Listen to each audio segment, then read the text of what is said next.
Hey, what's going on, everybody? Tyler here again with another vocal tip for you today. When you're learning to sing, you start to learn about all these things like chest voice, head voice, mixed voice, vocal cord closure, compression, support, the diaphragm, all this stuff. And it's all important, don't get me wrong.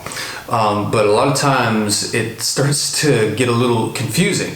And possibly you start spending time on things that maybe you don't really need to, but someone told you to, so you're just being a good student, right? Today, I want to try to simplify the process for you a little bit and give you a few things today that you can start doing right now that will start to improve the efficient functioning of your voice. So two of the biggest things that I think you need to figure out when you're learning to sing and learning to train your vocal technique is number one, get efficient positioning of the vocal cords. So in chest voice, when you're in a fully chest voice sound, and this is according to Ingo Tietze, the vocal cords come together at the bottom first and then at the top. And that's because the thyroid muscle, the chest voice muscle, the vocal bicep muscle is engaged, and so it brings the cords to start vibrating in this manner.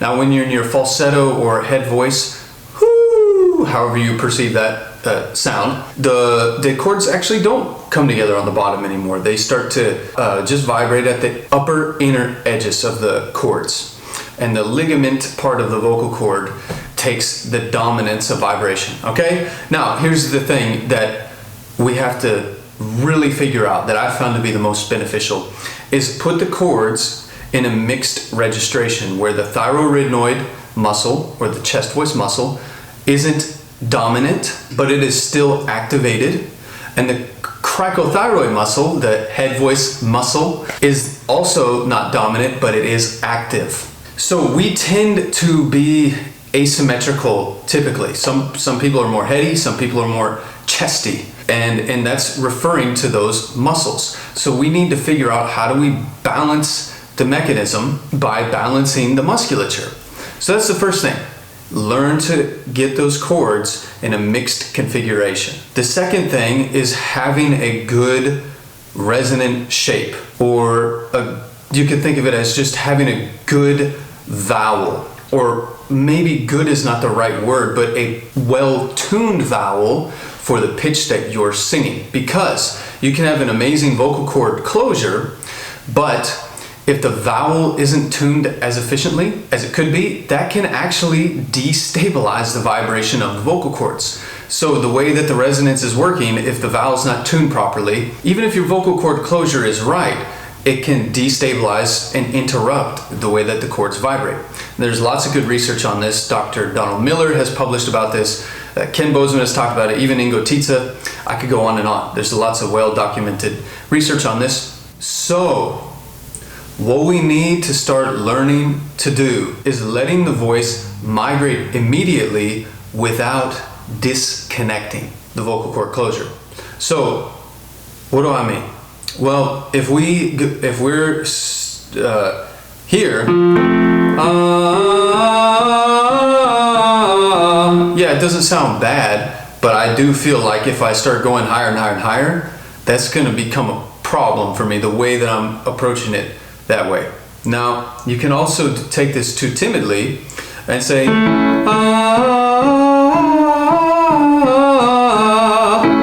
and of course I'm being exaggerate, but I just completely let the vocal cords go there. So those are the two extremes. We don't want to get stuck in chest, and we don't want to get too light and go to head voice or falsetto too soon. If you know anything about the acoustics of the voice, we know that the narrow vowels, oo and e, turn over before the open vowels. And when I mean turn over, I mean go into mixed voice. It really has to do with the interaction between the harmonics and the first formant for the voice to turn over. So e and oo have a very low first formant. A lot of times they go to mixed voice almost down here for men around this F sharp or G, whereas an ah has a very high first formant, and it will turn over into mix around this F, F sharp, maybe even the G up here above the middle C. So there's almost an octave difference when these vowels go into mix. I'm gonna have more videos coming out about the interactions between formants and harmonics, but just know E and U go to mix below middle C. About this F sharp or G down here, you can bet that you're probably in some form of at least an acoustical resonant mixed voice.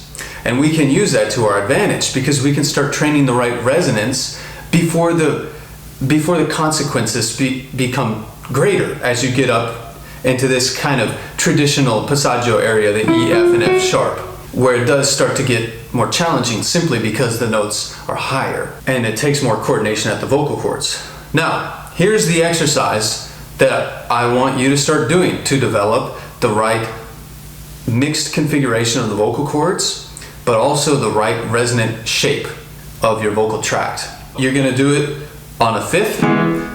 We're gonna combine a lip trill with an NG to get the right airflow, but then to concentrate that airflow and concentrate the support of the voice, like this.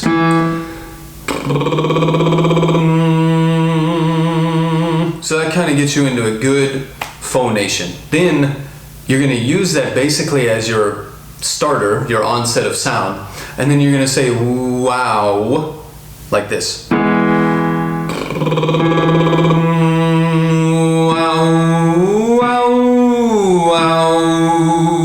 And that wow, you're starting with the closed vowel, ooh, opening, wow, and closing again very soon.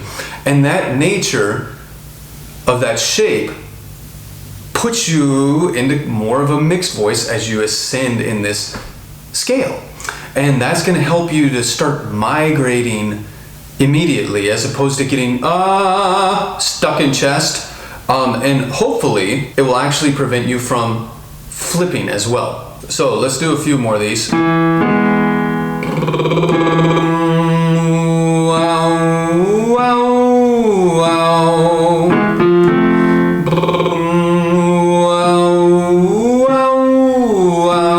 It's not meant to sound amazing or anything because we're just doing an exercise, but I'm getting through there easily.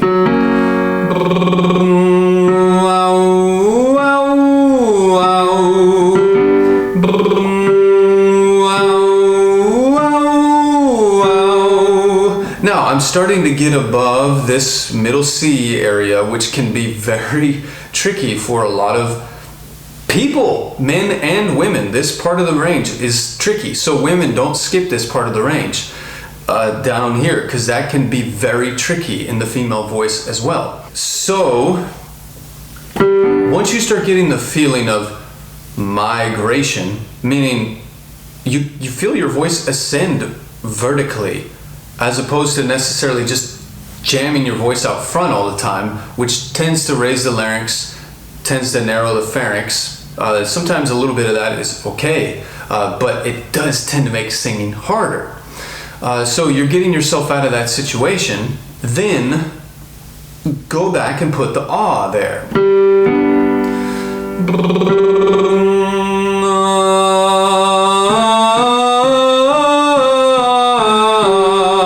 Now I feel like I'm following the same path as I did on the previous exercise.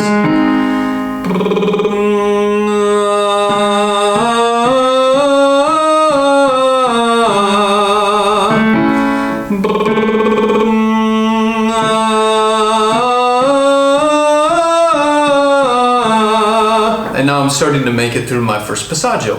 You can then do longer scales.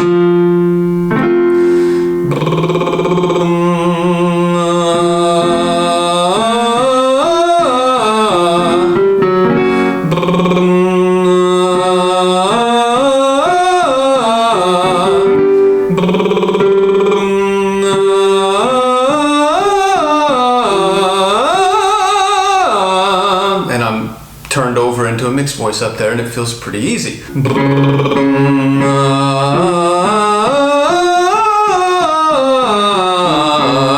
As you continue to ascend in your range, don't think of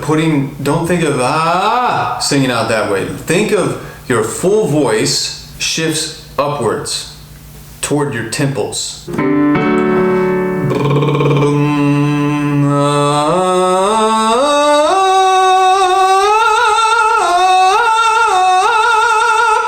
I'm letting my voice continue to migrate this way.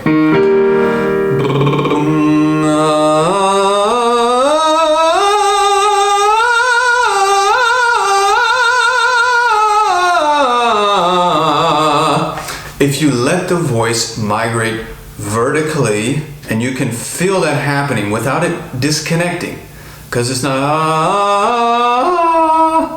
that. If that's happening, you need to go back and do something simpler like the puffy cheek, which is a great exercise. But if you're simply just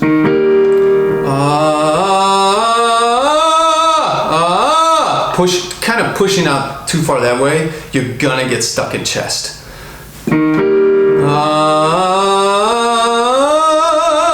There's already a slight lift there.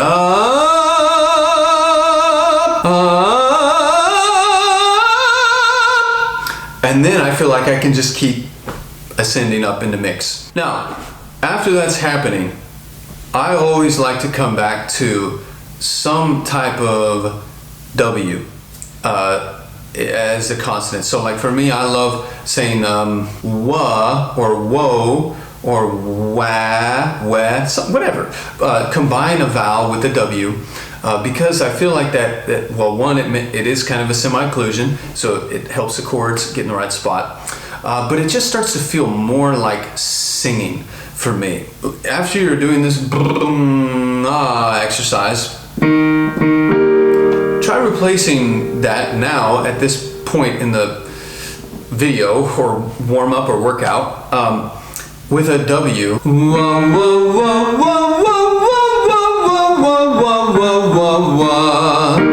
That feels a lot like singing to me.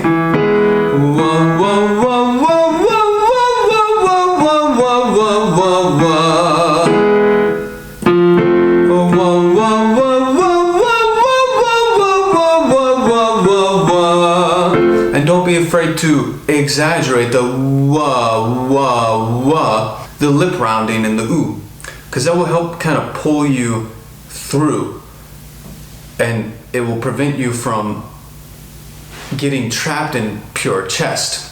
It may not prevent you from breaking, so if you keep breaking, again, you might need to go back to some other type of chord closure exercises. But I always know that it was helpful for me to just hear someone go through the scales.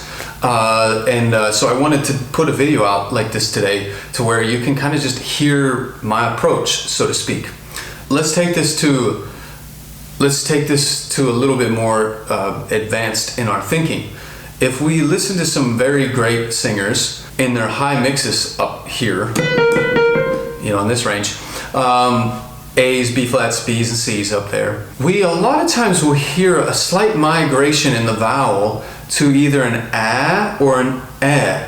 And there's a good reason for that in terms of formant and harmonic relationships. But you're gonna get a better matchup with the second formant and usually the third or fourth harmonic, depending on the vowel. And it's just gonna cut through and it's gonna sound amazing. Now the A and the E are not always the best vowels to think of in this kind of first transition area around, historically speaking, E, F, and F sharp. Because we know that E and Oo, because nowadays, like I said already, we know that E and Oo turn over, go to mix down here. E, oo, E. Listen to the difference of E. The E is more covered in sound.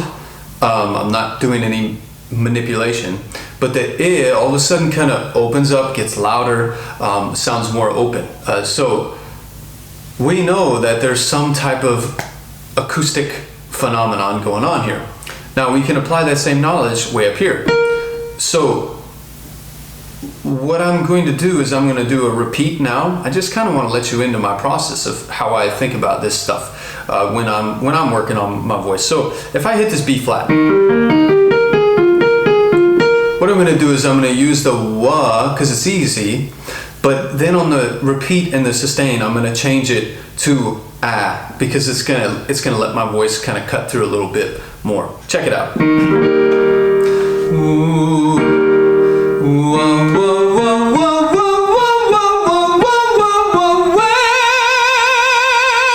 And then I feel like I'm able to just set in there. My whole head starts to feel like it's vibrating. Again, I'm not trying to, hey, I'm not trying to belt. Sometimes mixing can be confused as light voice singing. It's not necessarily that. I think it's more about where you're putting the energy and also about the direction of the sound beam, if I can say that. There's lots of parts of the sound beam. I mean, there are parts that I notice go forward, but there is definitely a part of the sound wave that I feel that goes vertically when I go into mixed voice, and it goes quite high in my head. Sometimes on the highest notes it feels like it's above my head. If you've done it before, you know what I'm talking about. But if you've always stayed stuck in chest, it might be a very weird sensation. But I'm going to do a couple more of these so you can kind of hear it again. And just for the sake of being consistent, I'm going to use the initial exercises that we did earlier.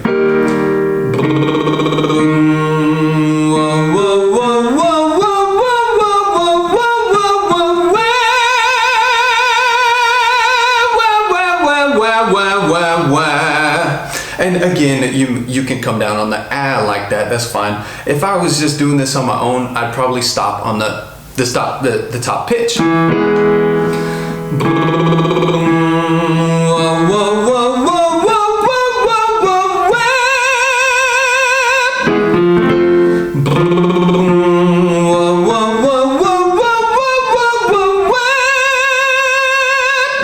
And now I feel like I'm just sitting into my high mix and it doesn't feel so bad, you know. And I know I've sang this song before, but it goes in another video, but I like to do that. I like to have some songs that are, you know, live in the range that I'm used to, and I'm like, ah, yes, I've sang like this before, and it can kind of set you up for all the other songs that you're singing.